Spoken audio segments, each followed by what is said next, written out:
Welcome to Vialet Studio, where Vialet and her guests share stories of their passions, inspirations, and spiritual journeys. Vialet creates a sacred and fun space for individuals to be able to share information about themselves, their work, and their community.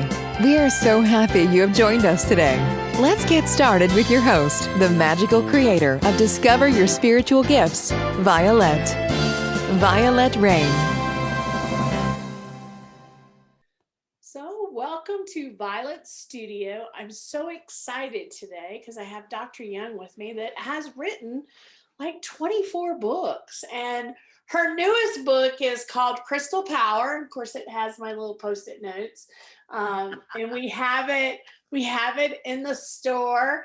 I'm such a crystal person, so I'm really excited. I really enjoyed this book. So talk to us a little bit on your journey. What got you to writing so many books, and then what got you to creating this book, The Crystal Power, and narrowing it down to 12 powerful crystals to work with?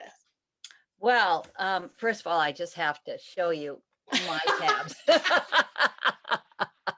See, we're just sisters and we don't even know it. Even the same colors. I love it. I know. It's great. It's great.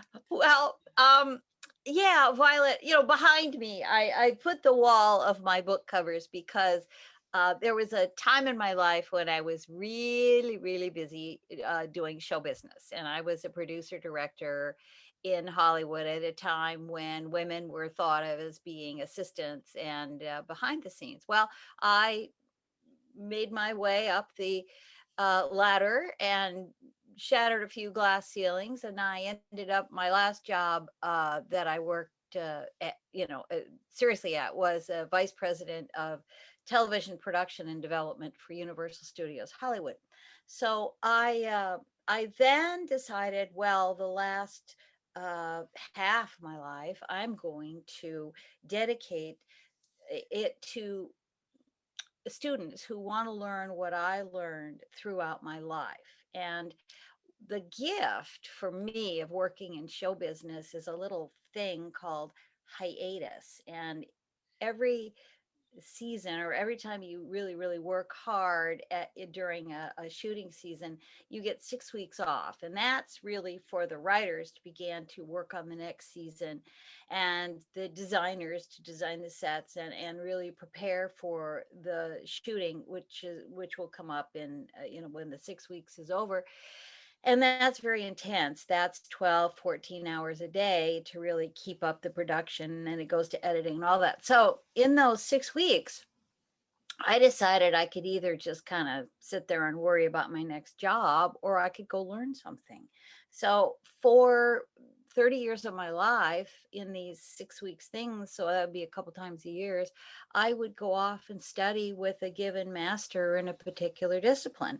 And that was everything from essential oils to crystals to Bach flowers, et cetera, et cetera. And I have spent the last 12 years writing books about all of the things that I learned in these little times of hiatuses.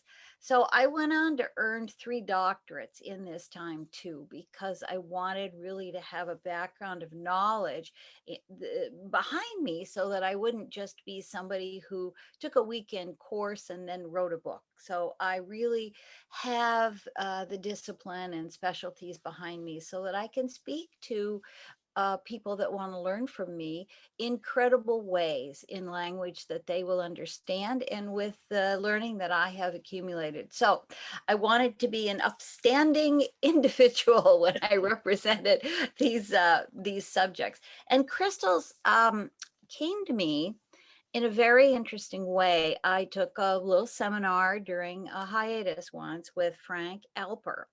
Now, Frank was interesting because he'd worked at IBM and he was a scientist there, and he'd worked with crystals and figured out ways that they were applicable to technology, to computers, to anything that IBM made. So he was all busy in the lab figuring out that. And crystals take a energy. They take light, they take heat, they take energy, and they take it purely through them. So they're conductors that do not disrupt any kind of the signal. So they're very, very pure.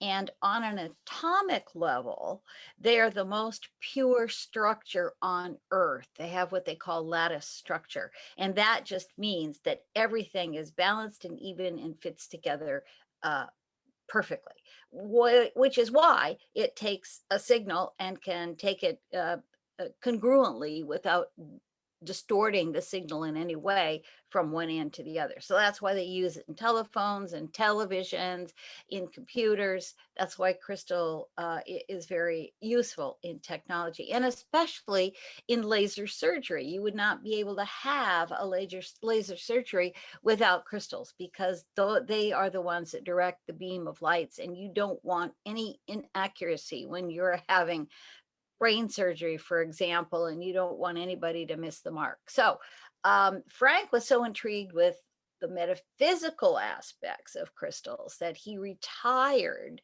in the latter part of his career, and he began teaching what we can do with crystals ourselves, to heal ourselves, to empower ourselves, to use their abilities and qualities to have a better life and to be a better person. For example, if we want to contact the other world and have a spiritual connection, we can do that. We just need to focus the crystal, give it a job, and use it and trust it, and it will open up the layers for us if we open ourselves to that. So I was fortunate to study with Frank, and when I worked with him, I took seminar 1, and then he had a little advanced thing, so I took seminar 2. And when we were doing an implanting ceremony, of course it's symbolic and metaphorical, but still there is a power that is transmitted from one person to another, one master to another. And he really told me that I had the gift of stones. And that was the second time that I'd heard that in my life. It was when I went for a reading to a psychic, and I was holding this lingam, this jasper lingam from India, and I could see the molecules in it moving. I could see activity, and she told me that I had the gift of stone. So I heard this twice, and I went, well, okay, I need to put this to use. If that's what I have, then let's really use it for the benefit not only of me, but of anybody that I come in contact and wants to learn. So this book that I wrote about crystals is my gift of love to the world. It's what I learned. I stumbled into some very fortunate situations. Uh, I was given knowledge, I was given empowerment, and that's what I want to leave behind, is that for other people. And I've used crystals in my work, in my healing work, in my sessions for a lot of years, and experimented with the different energies. So I'm really here to clarify how best to use the crystals in any kind of a healing session, whether it be personal or whether it be on someone else, if you are a body worker or a healer of any sort. So that's how I came to write the crystals. And how did I choose 12? Oh, it was hard. It was very hard. I had my whole selections all lined out on cards, and the pros and the cons, and and I'd have eliminations, and then I would apologize to the ones that I didn't include, and then I would, talk to the ones that I did include, and then I would juxtapose them and transpose them and shuffle them and try again. It was a long process until I really, really, really got through meditation and through connection with the crystals that these are the ones that wanted to represent the entire body of minerals to begin with.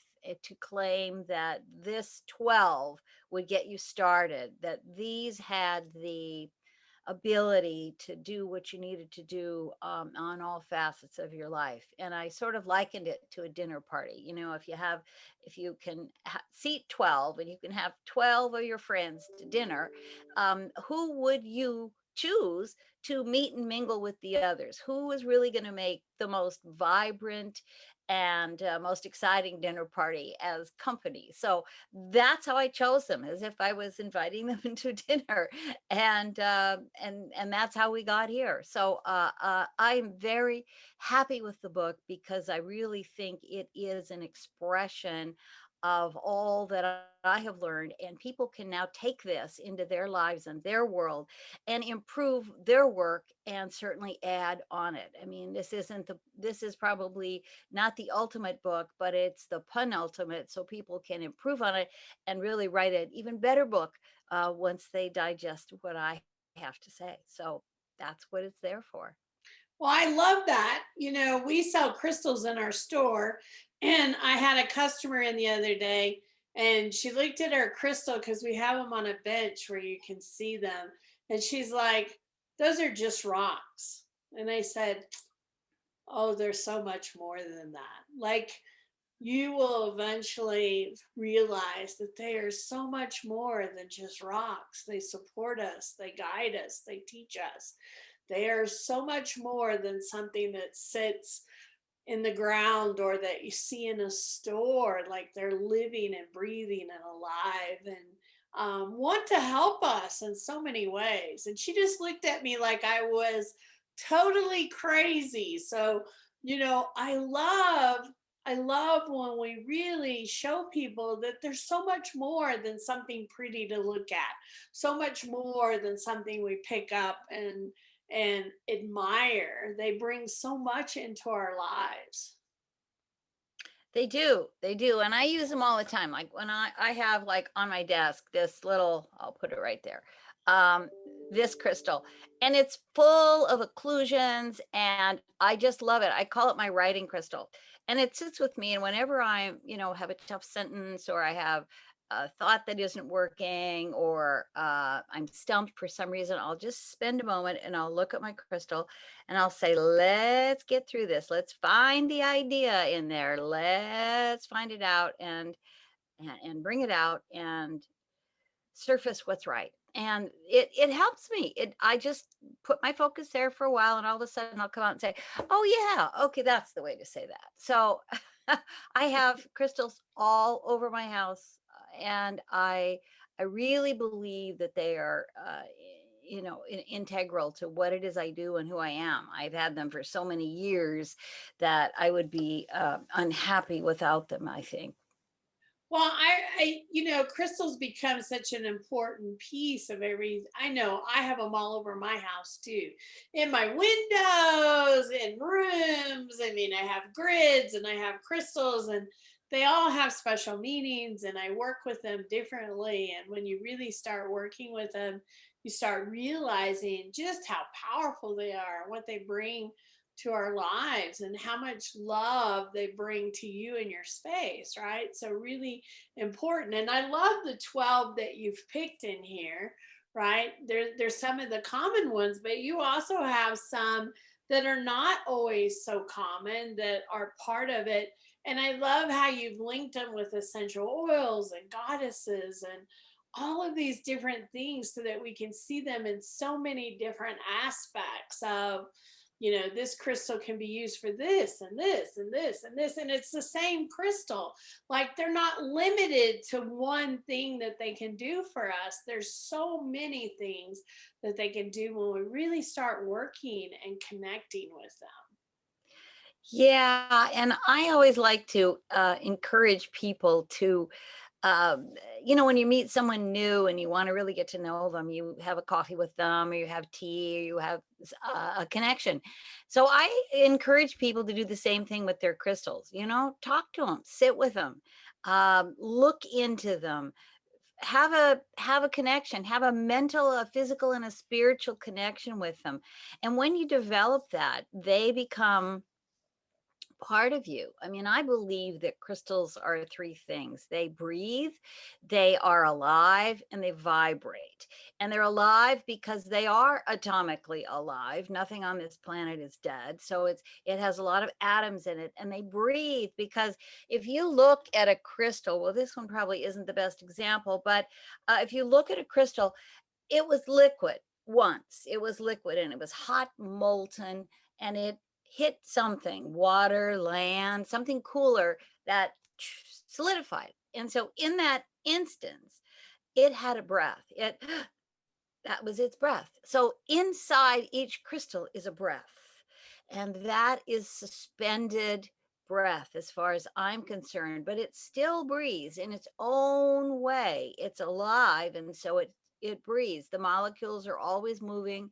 The negative protons, electrons, they're all moving around all the time. That's how they stay in their shape and in their form. And that's how we use them to conduct electricity and heat through them. So when those crystals are vibrating at their vibration, we interact with that and pick that up. In fact, we have our own vibration. We have our own electromagnetic vibration around us. The crystal has its electromagnetic vibration. And when we come together, we create a third field. And in that third field is where the healing takes place. That's where you can direct it to make changes, either physically, mentally, or spiritually in your life. And so once we understand that, it's me, it's it, and it's us. When you have that, there's the power for change. And all you have to do is experience it once. And then you say, okay, I get it. I get it. Now, how can I expand this? How can I work beyond? Well, there have been many cultures. I know last time we talked to you, you talked about how crystals have been used through centuries and cultures and all around. Talk to us a little bit about how they've been used in past times and how cultures use crystals in their work and ceremony and all of that. They've been used for centuries.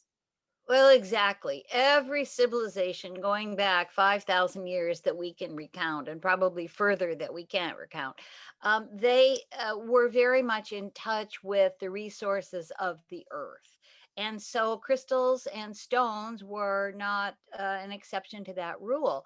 They used them for healing, they ground them up, they used them in ritual, they used them heated, they used them cold. And when, in fact, the breastplate of Aaron in the Old Testament, it had 12 jewels on it, one representing each of the tribes of Judea. And that really was representative of the power of the ability to protect that the stones had. And they arranged the 12. Now they used to send their horses into battle with carnelian in the bridle. And when Cleopatra came around, she did a couple of things. I mean, what's a girl to do? She grinds up some lapis and she grinds up some malachite and she puts it on her eyes. So whenever you see the Egyptian makeup, that's ground up crystal stones. And also the makeup she has is charcoal. It's the kohl, KOHL, that they use. That was a natural product too. It was coal that they had reduced. So the interesting thing is that the stones were really first used for healing. When you see jewelry on people way back then, it wasn't to be, oh, look how cute I am to go to the prom. It was really about, if I put these here, I'm going to put it on a chakra that will heal me, and I'm going to choose the correct stone to do that. If I wear throat or my heart chakra, I've got two chakras here that I can heal by using stones that will improve my communication, that will deepen my heart feeling. And those stones are going to help me and empower me to use those chakras or heal them if I'm blocked in some way in those areas. So the first jewelry that was created was really about healing and empowerment. It wasn't about beauty and adornment, which I loved finding that out. I thought, well, of course, they were much more our ancestors were much more practical than we are. Right, right. And it's pretty awesome. We do that even today. We've had people that wear crystals and Yeah. malas with different crystals for purpose of healing or helping us communicate or to protect us, or all of those different things. So they're still being used in that way as well as today, right? So it's really, really awesome. I love how you've organized the book. Is so easy to kind of work through and reference and go back and look at. And I know you probably have not put everything that we can do with crystals in here, but you have really some great, like the laws you have in here, the karma laws, and how you work with the crystals. Share a little bit about that, because I found that fascinating. Well, what I use in my healing work is I want to know the language that the person I'm working with speaks. So, in other words, if I were working with a French person, I'd want to communicate in their language if I could. So, I find out what really resonates with each person. Some people love astrology, some people are much more rule oriented, other people want to associate with an archetypal pattern, some like to work with goddesses. So, once I sense where they are at in their own excuse me, in their own development, then that's the avenue that I will pursue for healing with them because it speaks to them. Mhm. So not everybody's going to fit the same pattern, but I will choose something that really resonates within them. And so the laws of karma I love. I mean, they're really fun. And like if people come from let's say a standard or traditional religious background, then I might say, how do you respond to a couple of these laws of karma? Do they speak to you at all? And they'll either be, oh yeah, yeah, oh man, that makes sense. Then I'll say, okay, then what we're going to do is work a little program. We're going to work, and it's however long I have them, 12 days, a year, a month, whatever I have them. We'll work a law each time I see them, and we'll see, and that tells me where they're balanced, where they're imbalanced, where they're out of whack, and where they need support. And that will allow me to um, kind of get in deeper with them, if you will, and use crystals to boost the energies that they are lacking, and to maybe suppress a little bit those energies that are causing them discomfort or getting them into trouble, or that they actually want to change. Um, so I want to stop being so dependent on, this person. Okay, fine. Then we're going to work on that, and we're going to balance that. We're going to approach it from two ways. Let's approach it from what you have too much of and what you don't have enough of. And let's see if we can't bring those scales a little bit more into balance for you, because then you can operate body, mind, and soul at your full capacity. Some people say, that's the C zone. Well, whatever zone it is, I want you to be in your zone and operate at your full capacity. So that's what we work for. And if some people really are into and understand astrology, then that's the toolbox I'll bring out. We'll talk to in terms of signs and energies and positives and negatives and things that are working for them and not working for them, and why. We can look at a chart. We can see where the energies are maybe giving them problems. If they have a particular lineup that's giving them, that's going to constantly be their Achilles heel, we'll look at that. And so we'll try to reinforce the opposite of that and give them the strengths to deal with what is maybe weak and probably always will be in their chart, because we can't change the moment that they were born, but we can work with those energies and give them much more of A if they're, if they don't have B. So that's how I kind of approach it, very much like a seesaw. I work with yin and yang on every platform that I choose. And it's based on, again, what the person resonates to. I love that. I love that. What are some powerful stories of change that you've seen people experience by working with these crystals? Because I'm sure with working with clients or people, you've seen how crystals have really made powerful changes in their life. Can you share some of those stories with us? Well, I can talk a little bit about that, and in sort of non-specific terms. I know that people come in and sometimes just talking about things and finding a program, a format to work with helps them. It opens them up, and then the crystals come in, and it adds whatever power they are willing to accept. It's all about what they can accept, what they want to accept, and then, the energy is there available all the time. We just have to be able to open our channels to receive it. So my job is to get them to open up, and then the crystals will provide whatever energy and healing that they need. And then their job is to work with that energy, take it inside, trust it, and allow it to do its work. So it's a matter of, not everybody's the same. Not every session works out identically. But I don't think anyone has ever walked away without feeling that they had improvement or some kind of new understanding about themselves and their life and their reality. So, the crystal work is about balancing, it's about choosing opposite crystals than what you might think. And that's the beauty of what I share in my book, is how to do this as opposed to just putting a blue stone on the throat chakra. All that does is, put period at the end of a sentence. It does nothing to move the energies around. So you want to work with the balance of opposites, and that's where your power is. That's where the crystals really kick in and say, okay, I'll do this, the other one does that.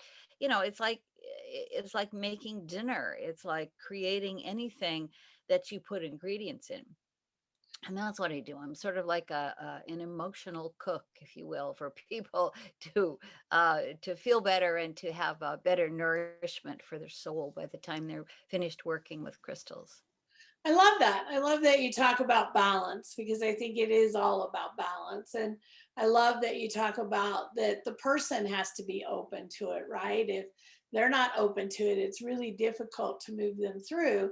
And there's always work on our part, right? We all have to do our own work. It doesn't come just easy. It takes us doing that. So I love all those pieces. I really love your book, and I love some of your other books too. I've really enjoyed tapping into your library of information, and I really appreciate the fact that you're sharing that wisdom with the world and allowing others to benefit from it as well. So, thank you for your service and doing that and sharing, right? Because you're sharing really amazing information with us, and I really truly appreciate that. Well, thank you. And I had a really good life, and when I directed talk shows, we'd have all kinds of guests from all over the world all the time. So I was exposed to information coming at me from the best, from some of the best. And uh, because I had that opportunity, I then what intrigued me, I studied, and I want to, like I said, pass that on, because not everybody's going to have the same life or the same opportunity. So all my books are designed to really give people a glimpse into that area that I was fortunate to participate in and see for a while. And it all works together.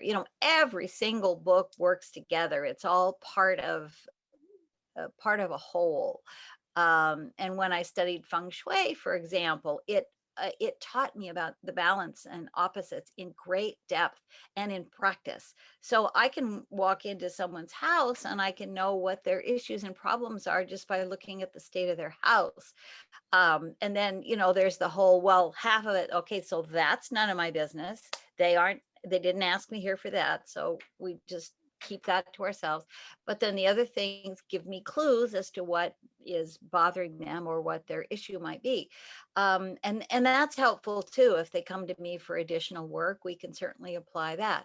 And in Feng Shui, I help them clear up what is obviously in the picture that maybe they want to get out of the picture, and free up some of that energy. Everything has its own electromagnetic pattern, and it's either operating on a positive level or it's operating on a negative level. It's either talking to you with negative words or it's talking to you with positive words. So in Feng Shui, we sort out the difference between the ones that are helping us and the things that could be harming us. So it all works together. It's all about balance. It's all about energy. It's all about shifting, and it's all about moving forward with the right intention. Love that. I love that. And I hope that everyone listening will check out Dr. Young's website and all of her beautiful books that she offers, and that you'll stop by the center and pick up this one. We definitely have this one, and we carry some of the others that she also has written to. And I hope if you ever get to Denver, you'll stop into the center and we'll do a book signing and a meet and greet. I would love to meet you in person. I've really enjoyed chatting with you. So if you ever get our way, please let me know. I would love to see you. And as you write more books and you expand even more, I hope you'll reach out and chat with us again on what's happening on your front, because I'm sure you're not done here. I'm sure there's more amazing things coming, right? Yeah, well, out now. Let's see if I can find it. I'll show you at my, oh yeah,